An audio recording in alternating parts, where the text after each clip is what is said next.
Shalom, selamat pagi Bapak Ibu, Opa Oma yang kami kasihi. Selamat datang dan selamat beribadah dalam ibadah PKLU pada pagi hari ini. Kiranya ibadah ini membawa berkat dalam kehidupan kita setiap hari.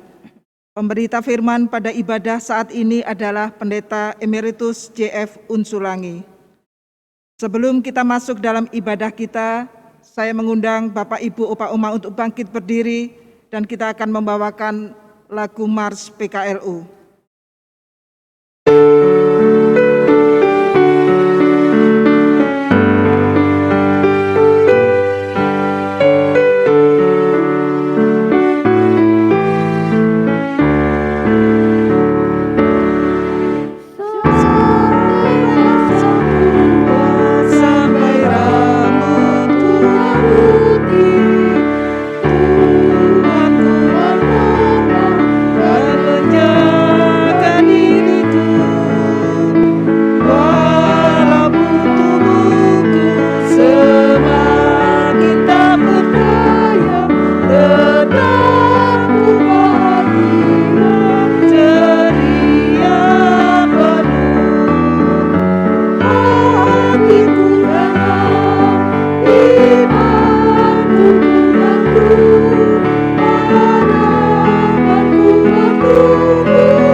Kita akan masuk ke dalam saat teduh sejenak.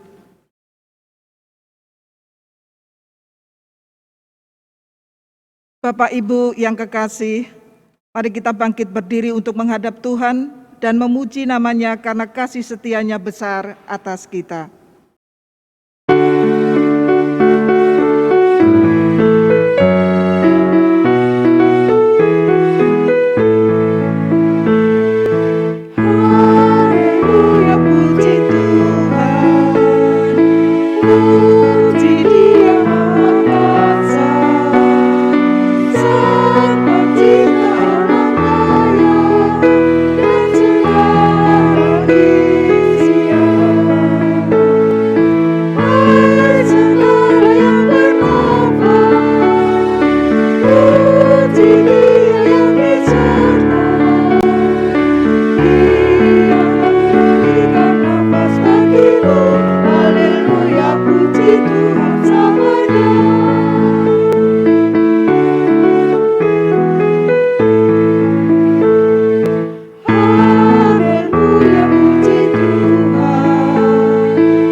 Kita akan masuk ke dalam doa pembukaan. Mari kita berdoa. Segala puji dan syukur kami panjatkan kepadamu ya Tuhan, atas segala kasih kemurahan-Mu yang boleh berlaku atas kami, Bapak, Ibu, Opa, Oma sekalian, di mana Engkau tetap menjaga dan memelihara kami hingga pada saat ini. Engkau masih memberikan kesehatan yang baik bagi kami semua. Engkau memberikan kami kekuatan, hingga pada saat pagi hari ini kami bisa masuk kembali dalam ibadah PKLU.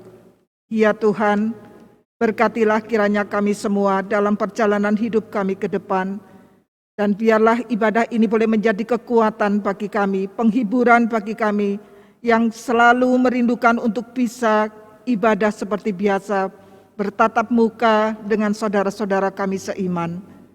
Bapa, berkatilah kami semua dalam ibadah kami ini, dan biarlah ibadah ini menjadi kekuatan bagi kami hari lepas hari. Dalam nama Tuhan Yesus kami sudah berdoa. Amin.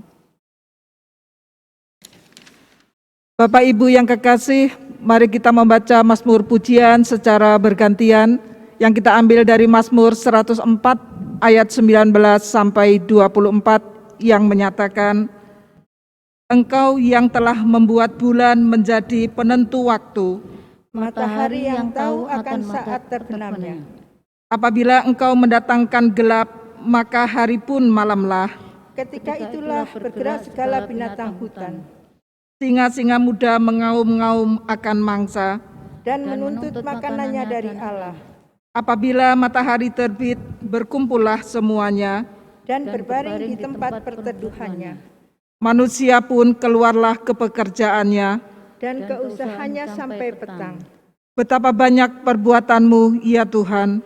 Sekaliannya kau jadikan dengan kebijaksanaan bumi penuh dengan ciptaanmu. Sampai di sini pembacaan Mazmur kita pada pagi hari ini. Kita akan masuk ke dalam pujian dari Kidung Jemaat 14 bait yang pertama dan yang ketiga.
Ibu bapak, saudara-saudara, oma opa yang dikasihi Tuhan, marilah kita masuk di dalam pemberitaan firman. Dan sebelumnya mari kita berdoa mohon bimbingan Roh Kudus. Mari kita berdoa. Ya Tuhan, pada saat ini kami akan mendengarkan dan merenungkan firman-Mu. Biarlah firman-Mu ini menjadi pelita penuntun, bahkan juga menjadi terang bagi langkah kami, sehingga menguatkan kami semua.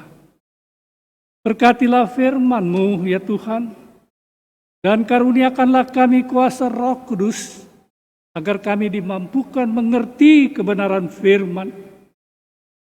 Dan hamba-Mu yang akan menyampaikan firman, biarlah Tuhan juga bimbing dengan kuasa-Mu, sehingga firman-Mu itu dapat kami pahami dan laksanakan dalam kehidupan kami. Berfirmanlah ya Tuhan, karena kami siap mendengarkannya. Di dalam nama Tuhan Yesus Kristus, kami sudah berdoa. Amin. Jemaat, marilah berdiri untuk mendengar firman Tuhan yang dibacakan dari Kisah Para Rasul pasalnya yang ke-7 ayat 48 sampai dengan yang ke-50 yang menyatakan. Kisah Para Rasul pasalnya yang ke-7 ayat 48 sampai 50.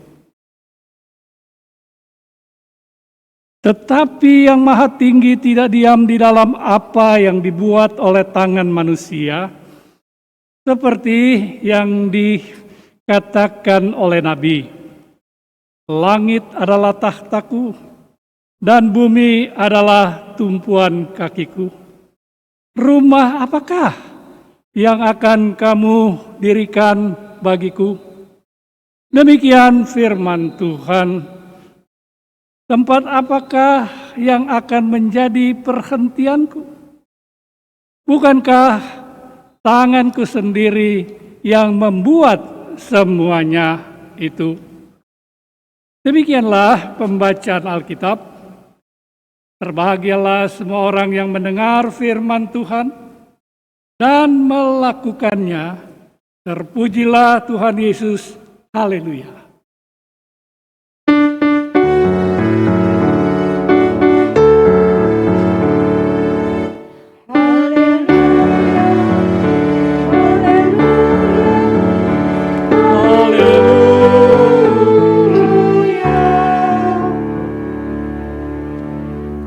Oma opa jemaat sekalian disilakan duduk.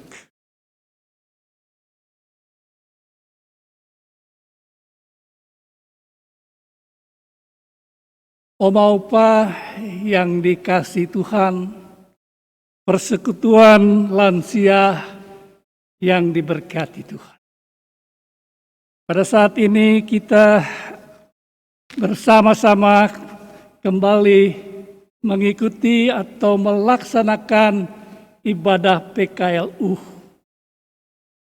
Dan kita bersyukur tentunya oleh karena kita boleh melaksanakannya meskipun di tengah-tengah situasi pada saat ini, di mana kita bersama-sama masih menghadapi pandemi COVID-19 yang masih menjadi tantangan dan juga pergumulan kita bersama.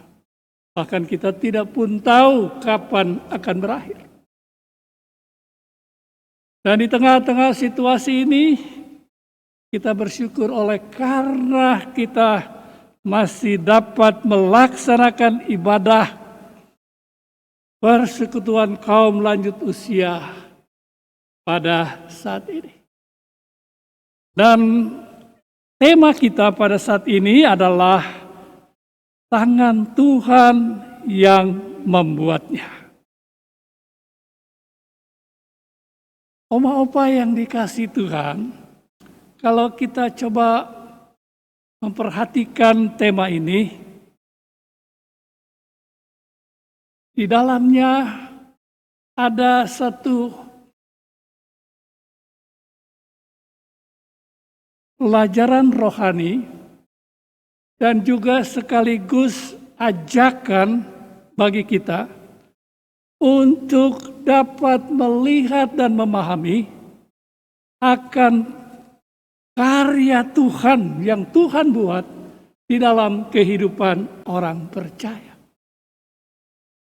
Kita diajak untuk belajar memahami tentang adanya tangan kasih Tuhan yang kuat, yang mengatur, yang membuat kehidupan ini menjadi berarti, mempunyai arah yang pasti, mempunyai pengharapan yang pasti.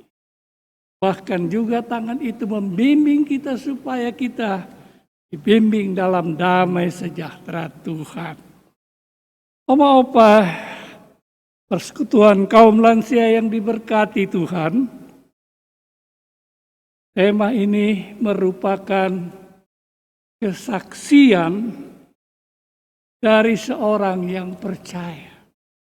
Jadi tema ini diangkat dari ayatnya yang ke-50. Bukankah tanganku sendiri yang membuat semuanya ini? Ini adalah kesaksian dari seorang yang mengenal Allah dan bahkan ia juga mengerti tujuan Allah di dalam hidupnya karena ia merasakannya. Dan inilah yang coba kita pelajari sehingga ini menjadi bagian di dalam kehidupan kita.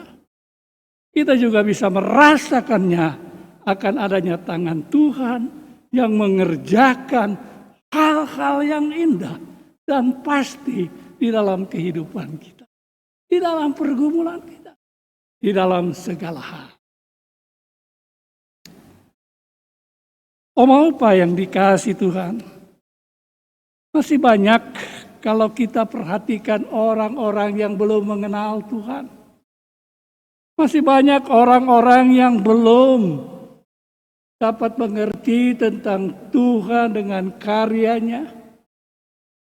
Dan itu nampak di dalam kehidupan mereka. Meskipun mereka ini adalah orang-orang percaya, orang Kristen. Mereka juga barangkali terlibat di dalam pelayanan Tuhan. Bahkan boleh jadi juga mereka terlihat rajin dan setia. Tetapi di dalam kehidupan mereka, ternyata mereka tidak tahan ketika mengalami tantangan dan pergumulan. Mereka masih merasa kecewa. Mereka merasa bahwa beban yang diberikan atau beban yang mereka pikul itu terlalu berat. Sehingga mereka merasakan atau mereka mengungkapkan, Jangan-jangan Tuhan keliru memanggil dan menetapkan saya. Ia ragu dengan panggilannya. Bahkan kita pun masih melihat pada orang-orang yang bahkan masih lebih mementingkan dirinya daripada kesamanya ataupun kepentingan Tuhan. Ia tidak bisa kerja sama. Ia masih merasa bahwa ada hal-hal yang kurang beres dalam kehidupan. Saudara-saudara, inilah ciri orang tidak bisa mengerti bahwa Tuhan bekerja dengan baik di dalam hidupnya. Dia sudah diselamatkan oleh Tuhan. Ia sudah merasakan berbagai kebaikan-kebaikan Tuhan. Tetapi yang muncul adalah merasa tidak nyaman sebagai orang percaya. Ini karena ia tidak mengenal Tuhan. Oleh sebab itu, opa yang dikasih Tuhan, maka kita perlu mengenal Tuhan. Mengenal Allah, mengenal Tuhan, ini adalah pekerjaan Roh Kudus. Sebab kalau orang menginginkan mengenal Allah, maka itu artinya ia sedia untuk membuka dirinya. Ia terbuka terhadap Allah. Dan kalau ia terbuka terhadap Allah, artinya ia ingin Allah hadir dalam hidupnya. Itu artinya ia sedia menerima Allah. Itulah arti mengenal. Bahwa mengenal itu ia bersedia menerima. Disinilah opa yang dikasih Tuhan, peranan iman itu diperlukan. Sebab untuk melihat Allah, untuk memahami Allah perlu iman. Di dalam contohnya kita melihat tentang mengenal. Itu di dalam Yohanes pasal 10 ayat 14. Tentang perumpamaan Yesus sebagai gembala yang baik.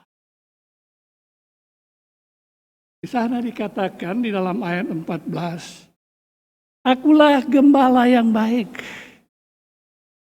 Bahwa gembala yang baik itu dikatakan ia mengenal domba-dombanya. Dan domba-dombanya mengenal dia. Ini artinya bahwa ada kedekatan.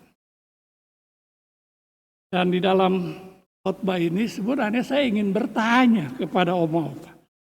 Tetapi karena ini kita online ya saya nggak bisa bertanya. Karena ya di depan saya ini ya kita secara online. Tetapi tentu dalam hal ini ya ini hanya untuk membangkitkan semangat kita untuk mengikuti khotbah ini. Bahwa yang saya ingin tekankan dalam pertanyaan saya ini, kalau seandainya ditanya, siapa yang lebih dulu mengenal? Siapa yang lebih dulu berperan? Gembala itu apakah domba? Ya kita jawab saja bahwa pastilah yang akan berperan lebih dulu adalah gembala.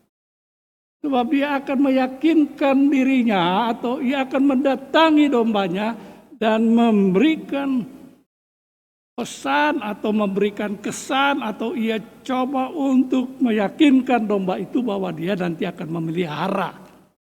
Dia akan merawat dan ia akan menunjukkan bahwa perhatiannya dan kasih sayangnya pada domba itu sehingga domba itu merasakan bahwa benar ini gembala yang hal seperti ini rasa-rasanya yang dilakukan Allah ketika kita mau mengenal kepada. Karena Dia yang lebih dahulu, Allah yang lebih dahulu membuka dirinya. Bukankah Dia katakan, barang siapa yang percaya kepadaku, mereka tidak akan binasa. Dan karena begitu besar kasih Allah pada dunia ini, dalam Yohanes 3 ayat 16. Sehingga dikaruniakan anaknya yang tunggal supaya barang siapa yang percaya. Kata barang siapa ini adalah undangan. Nah, kalau di dalam hal ini kita melihat Allah yang lebih dahulu untuk membuka dirinya, maka itu artinya bahwa setiap orang yang mau mengenal Allah pasti diterima. Bahkan dalam saksian Daud, terkenal dengan Mazmur 23. Bagaimana pemazmur menjelaskan dan menyaksikan tentang peranan orang gembala di dalam menjaga, melindungi. Sampai-sampai dia katakan, aku tidak takut jalan di lembah maut sekalipun. Inilah kekuatan ketika kita mengenal Allah. Ada contoh lain tentang Abraham. Kita tahu tentang Abraham. Abraham mengenal Allah caranya juga unik. Ketika Allah memanggil Abraham dalam Kejadian pasal 12, di sana ada ayat 1. Allah mengatakan memanggil Abraham untuk keluar dari Ur Kasdim, dari tempat tinggalnya. Abraham tidak mengenal karena dia punya Allah-Allah sendiri. Dia punya dewa-dewa yang dia sembah. Tetapi herannya, inilah keunikan yang sebenarnya anugerah Allah itu, kasih karunia Allah itu yang ditunjukkan. Abraham merespon walaupun tidak mengenal Allah. Di dalam Kejadian pasal 12 ayat 4 dikatakan, lalu pergilah Abraham. Apa yang dikasih Tuhan, Allah punya cara kepada manusia untuk supaya ia dapat mengenal. Namun kuncinya, namun polanya tetap sama, yaitu mereka harus terbuka. Mereka juga harus percaya dan beriman bahwa Tuhan akan menerima dia. Dan dia akan diterima oleh Allah. Mereka tidak usah ragu terhadap keinginannya dan juga Allah akan mengenal dia. Inilah yang membuat kita bersyukur dan juga bersukacita. Inilah satu hal yang indah dalam kehidupan kita sebagai orang-orang percaya. Karena ketika kita mengenal Tuhan, dalam Yohanes 1 ayat 12 dikatakan, barang siapa yang percaya kepadaku, mereka jadi anak-anak Allah. Luar biasa bukan? Kita bukan hanya dikenal, tetapi juga dijadikan anak. Karena kita menerima dia. Oma-opa yang dikasih Tuhan. Orang yang mengenal Allah. Dia adalah orang yang pada akhirnya, pada ujungnya, ia bisa mengerti ada tangan Tuhan yang kuat, ada pemeliharaan Tuhan, ada juga penyertaan Tuhan yang pasti. Oleh sebab itu, oma-opa mari kita perbaharui kehidupan kita untuk lebih mengenal Allah. Selain kita mengenal Allah, untuk kita juga dapat memahami tentang karyanya yang besar itu, perbuatannya yang besar, adalah kita juga berjalan bersama Dia, bersama dengan Tuhan.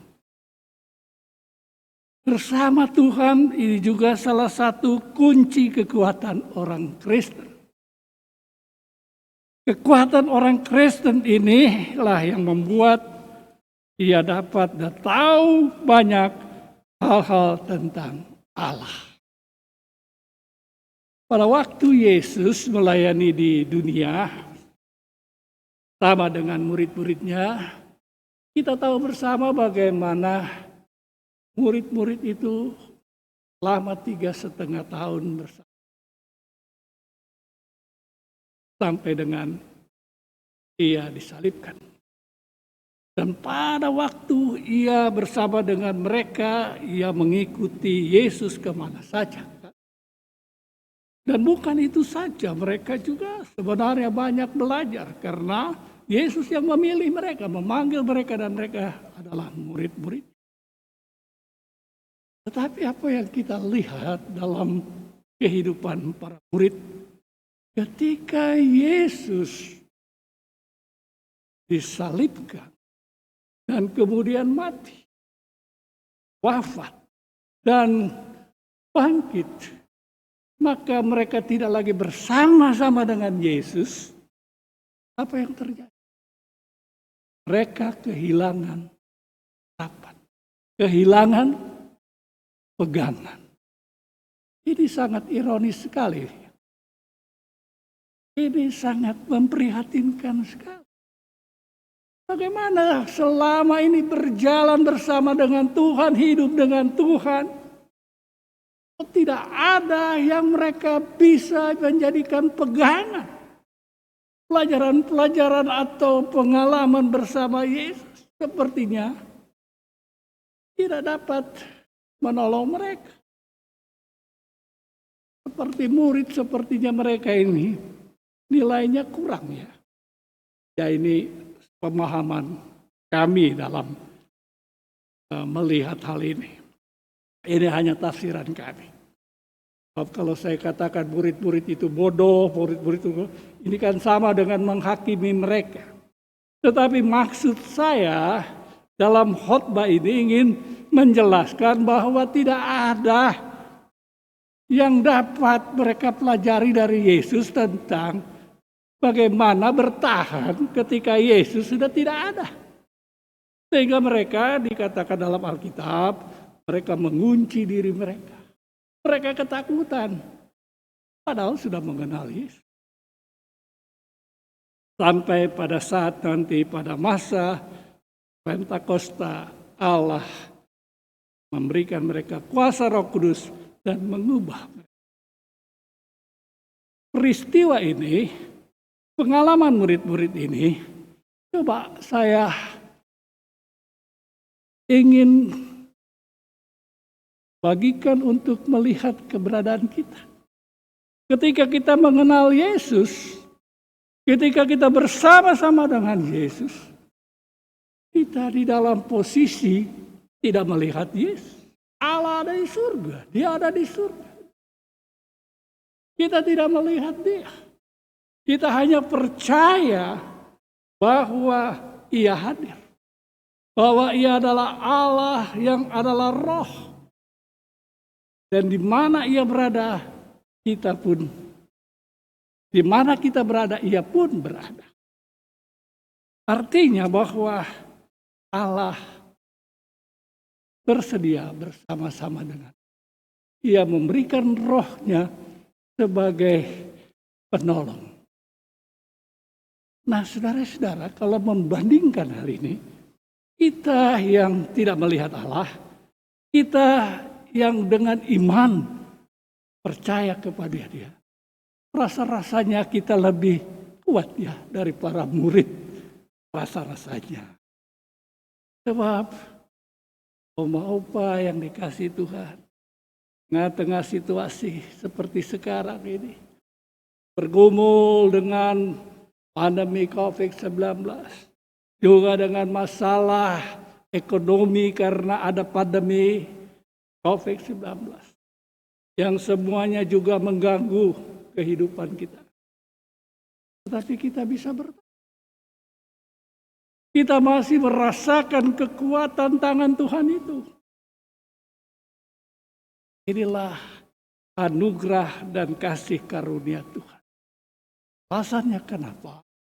Karena kita mau bersama-sama dengan Tuhan. Inilah kekuatan kita. Oleh sebab itu, bersama dengan Tuhan artinya kita membangun persekutuan dengan Tuhan lewat bacaan firman, lewat persekutuan dengan Tuhan, lewat ibadah, lewat tiap kesempatan di mana kita datang memberi waktu kepada Tuhan. Itu sebabnya mengapa gereja selalu tidak pernah berhenti memberitakan firman. Gereja terus mengumandangkan tentang berita sukacita, tentang firman Allah, tentang kasih karunia Allah, agar supaya orang tetap disadarkan bahwa mereka tidak boleh meninggalkan persekutuan dengan Tuhan. Sebab persekutuan dengan Tuhan itulah memungkinkan orang percaya mengalami kekuatan dan kepastian pengharapannya.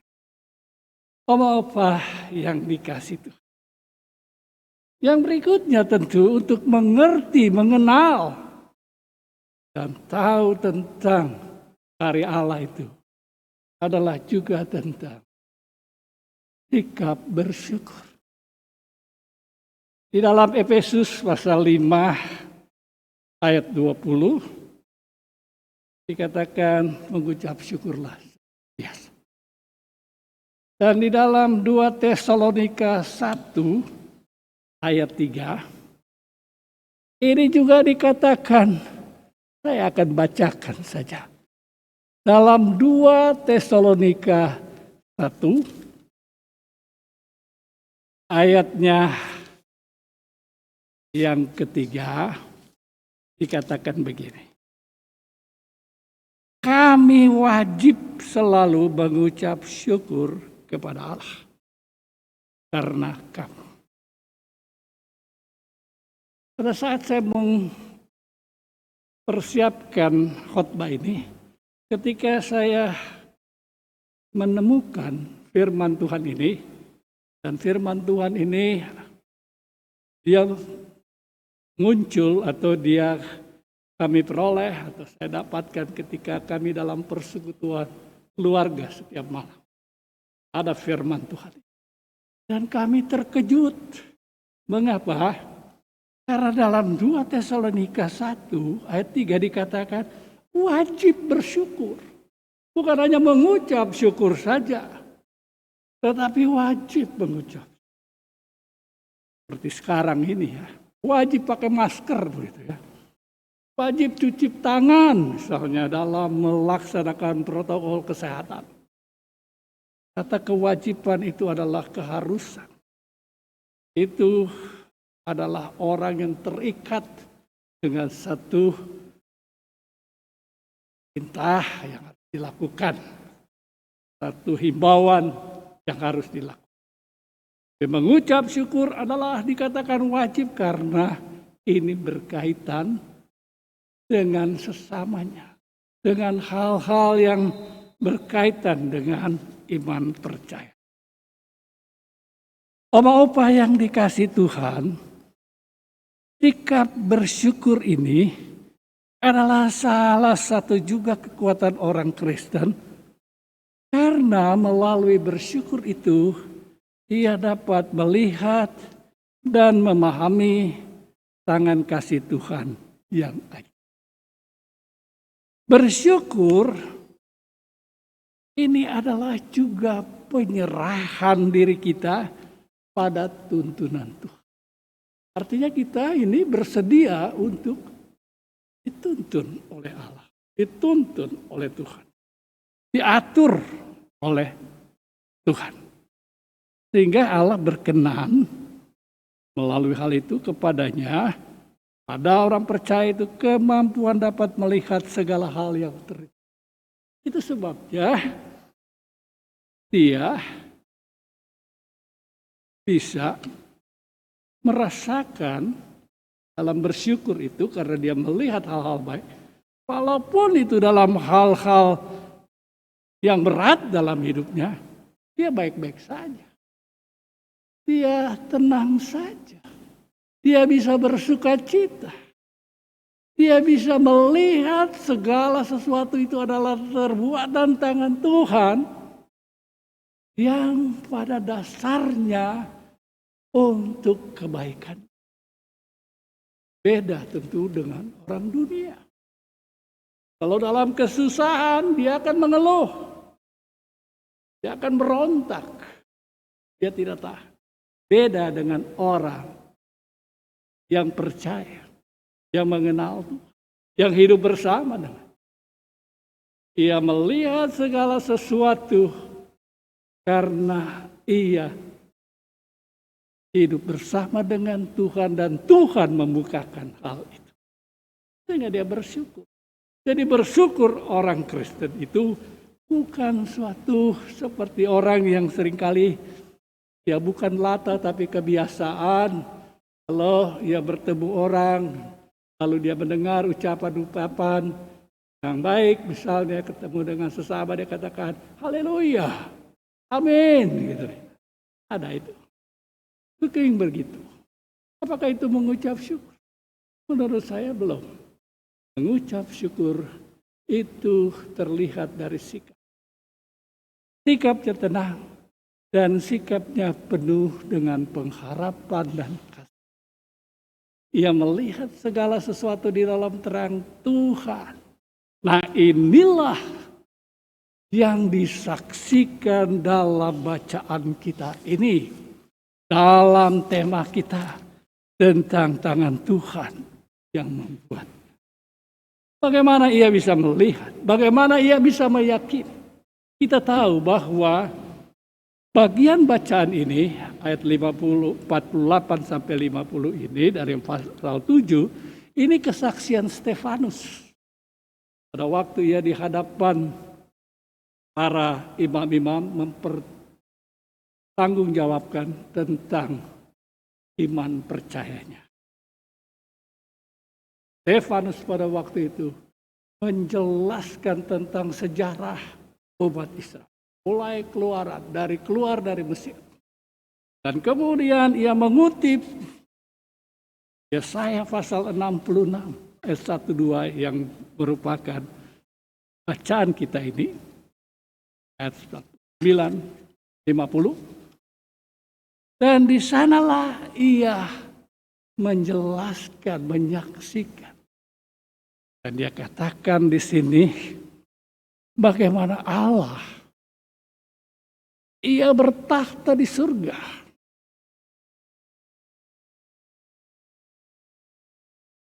Dalam ayatnya yang ke-49 dia katakan, langit adalah takhtaku dan bumi adalah tumpuan kakiku. Rumah apakah yang akan kamu dirikan bagiku? Demikian firman Tuhan, tempat apakah yang akan menjadi perhentianku? Bukankah tanganku sendiri yang akan membuat semuanya? Saya coba ingin kita memperhatikan hal ini. Begini, di sini dia ingin mengingatkan bahwa Allah itu tidak bisa dikurung atau Allah itu dikuasai atau dibatasi kuasanya. Salomo membangun bait Allah yang megah pada waktu. Tetapi Allah tidak mau ya dikuasai di sana. Dia tidak mau, dia tetap di sana. Itu sebabnya dia katakan dia tidak mau diatur oleh manusia. Ya, di Allah juga berdaulat ya. Kalau kita melihat keputusan Allah ini karena dia berdaulat. Dia tidak mau diatur oleh manusia, buatan manusia. Sebab dia adalah pencipta. Sebabnya ia membuat ciptaannya sendiri. Dan apa yang ia buat? Ia buat bahwa ia nantinya bukan berdiam di tempat, di gedung yang dibuat manusia. Tetapi ia membuat sendiri bahwa manusia itu diubah menjadi bait Allah. Bukankah hal itu yang kita alami? Di dalam 1 Korintus 6 ayat 19. Tidak tahukah kamu bahwa tubuhmu adalah bait Roh Kudus, rumah Allah? Sebab itu kita bersyukur. Ini yang dilihat oleh saksian Stefanus. Dia mengutip itu karena ia melihat bahwa tangan Tuhan, ciptaan Allah, karya Allah itu sempurna. Dia bukan menjadikan manusia itu sebagai manusia yang hilang, yang tidak punya pengharapan. Sebab manusia pada awalnya diciptakan menurut gambar dan peta Allah. Manusia adalah ia merupakan makhluk ciptaan yang mulia. Dan Allah mencintainya. Tetapi itu rusak ketika dia jatuh dalam dosa. Dan lewat nubuatan dalam Yesaya ini, Allah ingin memperbaharui. Allah ingin menggenapi keinginannya bahwa ia akan menjadi Allah mereka. Ya, di dalam, ya kalau kita lebih jauh melihat mana ia katakan bahwa semua orang harus tunduk, semua lutut harus bertelut dan semua lidah mengaku. Jadi ia akan menarik semua untuk menjadi percaya. Inilah yang di bagian bersyukur itu, bahwa Allah mengubah bahwa tubuh kita, hidup kita ini adalah tempat dia berdiam. Itulah sebabnya mengapa kita bersyukur. Itu sebabnya mengapa kita bisa mengerti, melihat, dan itulah sebabnya mengapa kita bisa bersama dengan Tuhan. Karena ia sedia hadir dalam kehidupan kita. Khusus bagi oma opa yang dikasihi Tuhan, maka marilah dalam rasa syukur kita juga melihat tangan Tuhan yang kuat itu. Dalam rasa syukur kita juga melihat ada pengharapan yang pasti yang dibuat oleh Allah untuk kehidupan kita. Maka hal inilah yang merupakan rancangan Allah untuk mendatangkan damai sejahtera. Sehingga kehidupan kita adalah kehidupan yang pasti, yang penuh harapan dengan tujuan yang pasti. Tuhan memberkati firman-Nya. Amin. Kita mengambil saat teduh sejenak.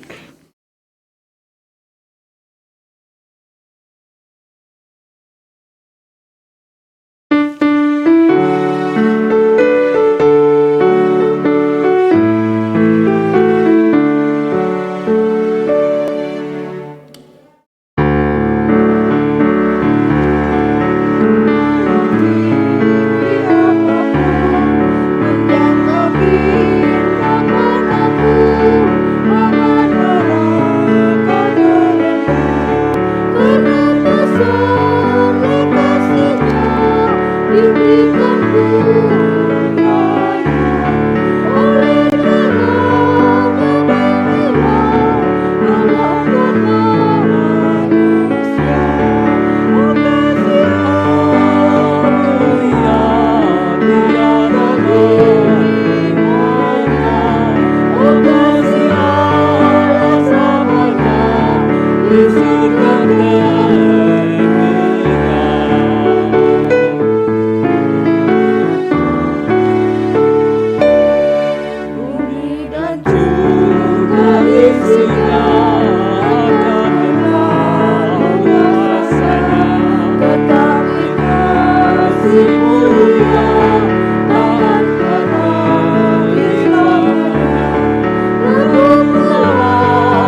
Maupa persekutuan lansia yang dikasih Tuhan, mari kita berdoa syafaat.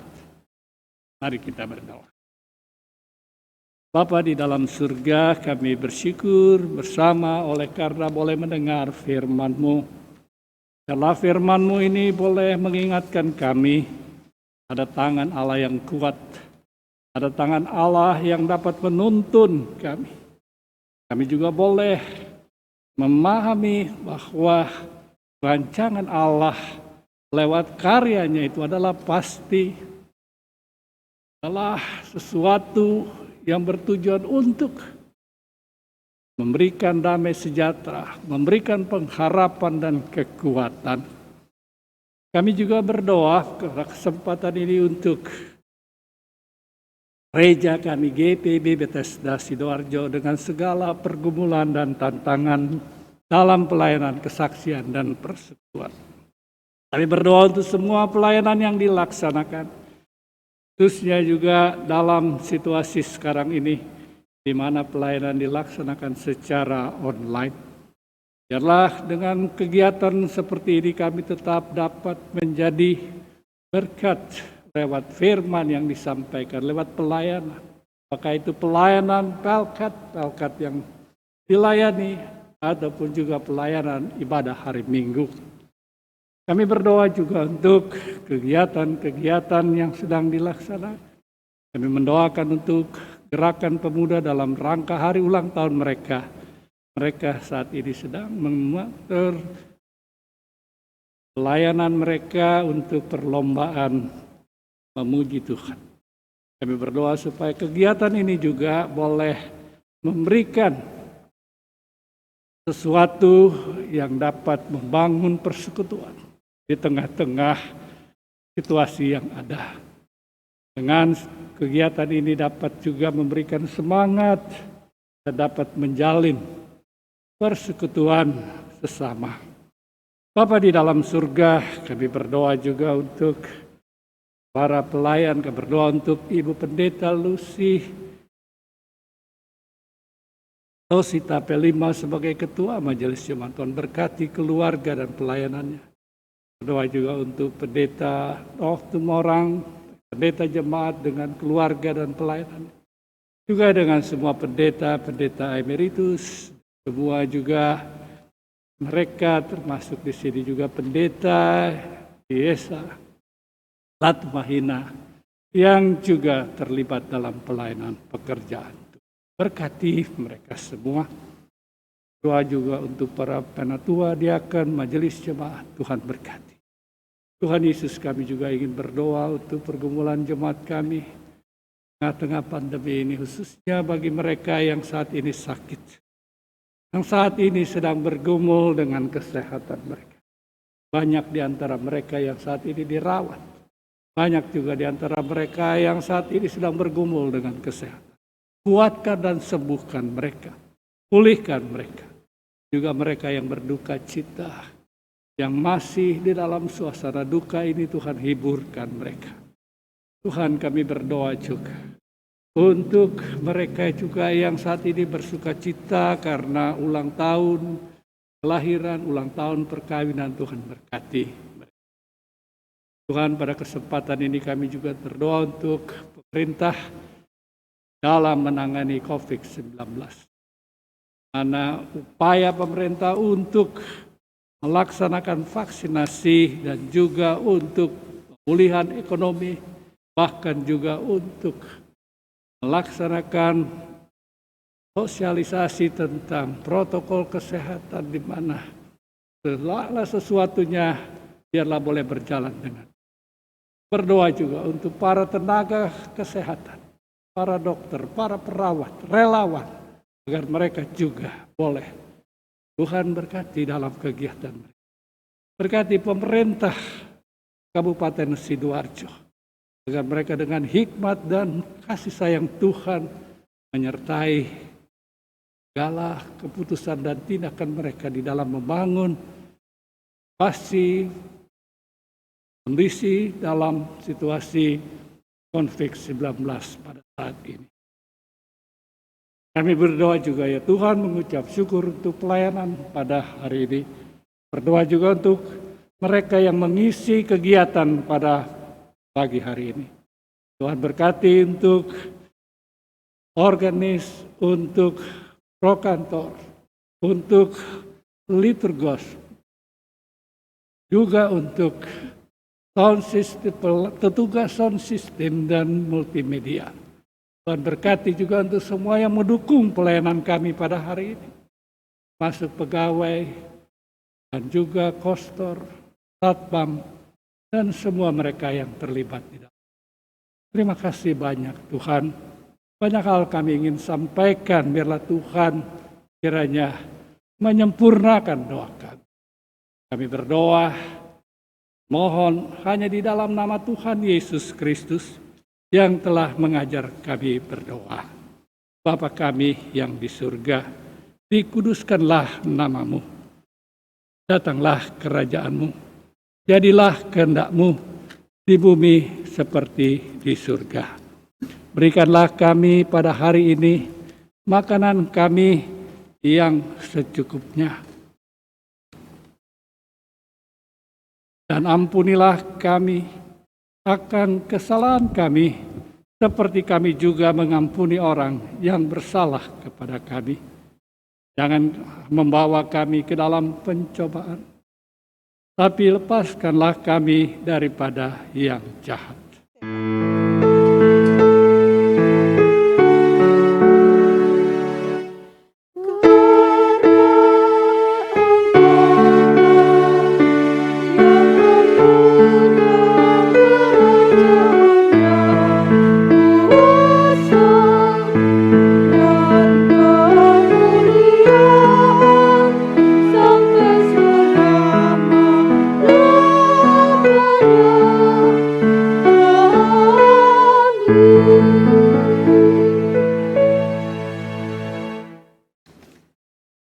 Bapak, Ibu, Opa Oma yang kekasih di dalam Tuhan Yesus Kristus, marilah kita menyatakan syukur kepada Tuhan di dalam ibadah ini melalui persembahan sukacita kita dengan mengingat firman Tuhan dalam 1 Tawarik 16 ayat 29 yang menyatakan, berilah kepada Tuhan kemuliaan namanya, bawalah persembahan dan masuklah menghadap Dia, sujudlah menyembah kepada Tuhan dengan berhiaskan kekudusan. Marilah kita memberi persembahan bagi kemuliaan Tuhan.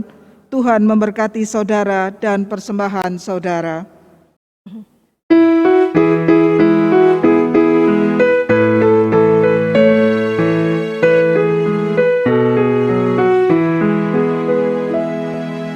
Mari bawa persembahan kepada Tuhan dengan hati sukacita, bersyukur padanya. Tuhan sudah mencurahkan kasih-Nya padamu. Mari mengucap syukur, muliakan Tuhan. Pujilah namanya.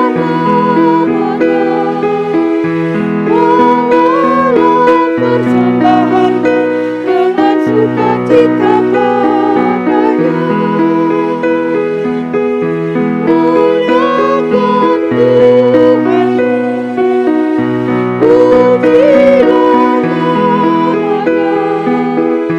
Bawalah persembahanmu dengan sukacita padanya.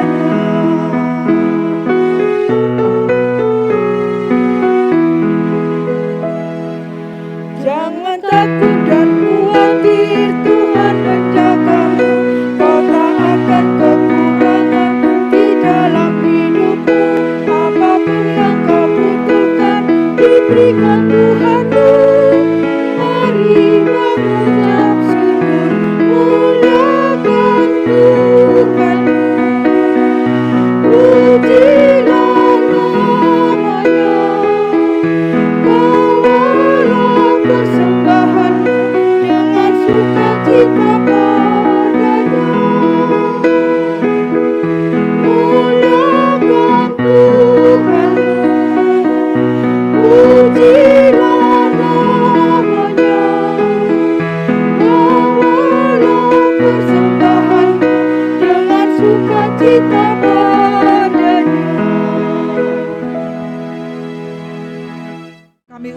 Bapak Ibu umat sekalian untuk bangkit berdiri dan kita membawakan persembahan ini di dalam doa. Mari kita berdoa. Hormat, puji, dan syukur kepadamu ya Tuhan, untuk pagi hari yang indah ini, di mana Engkau masih memberikan kesempatan kepada kami, untuk kami bisa memberikan persembahan kepadamu. Bagian paling kecil dari apa yang sudah Tuhan berikan kepada kami, kiranya berkenan untuk kami persembahkan kepadamu, karena hanya itulah yang dapat kami lakukan Tuhan, untuk pengucapan rasa syukur kami atas penyertaan-Mu dan pemeliharaan-Mu bagi kami dan segenap keluarga kami yang sudah Engkau pelihara. Terima kasih untuk segalanya ya Tuhan, berkatilah persembahan ini supaya juga dapat dipergunakan untuk kemuliaan nama Tuhan. Dalam nama Tuhan Yesus kami sudah berdoa dan mengucap syukur. Amin. Kami persilahkan duduk.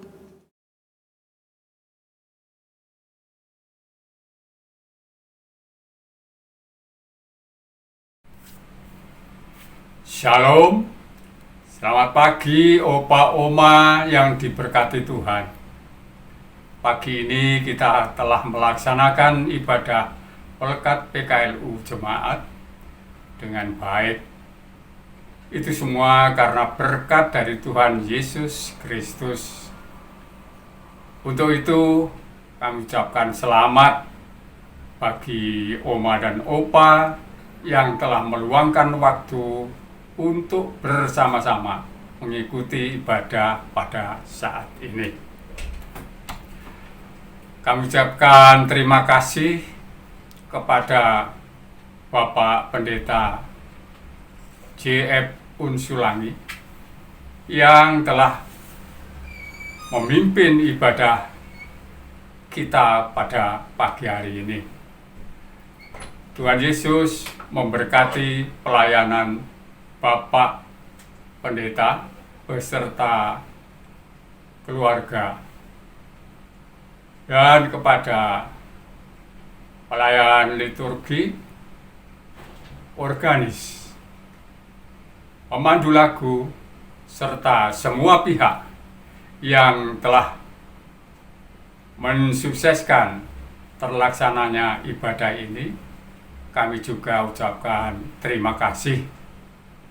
Tuhan Yesus memberkati Oma dan Opa serta saudara sekalian di dalam pelayanannya.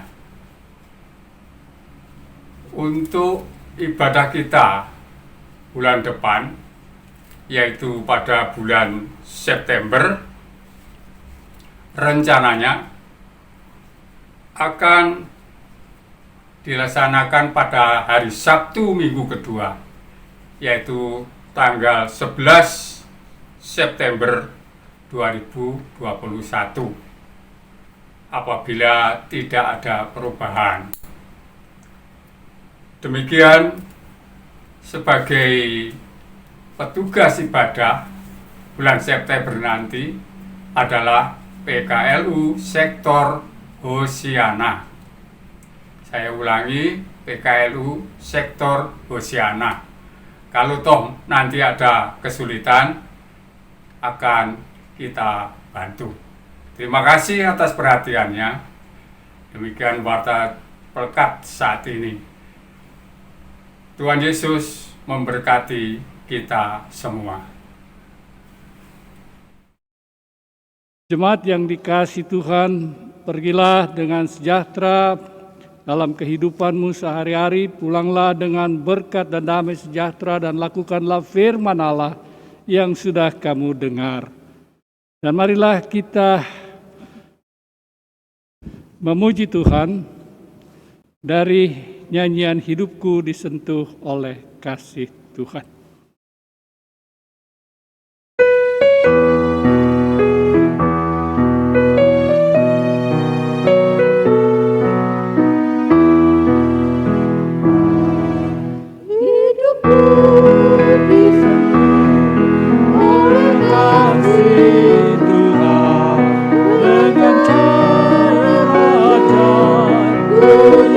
Yesus setia, di dalam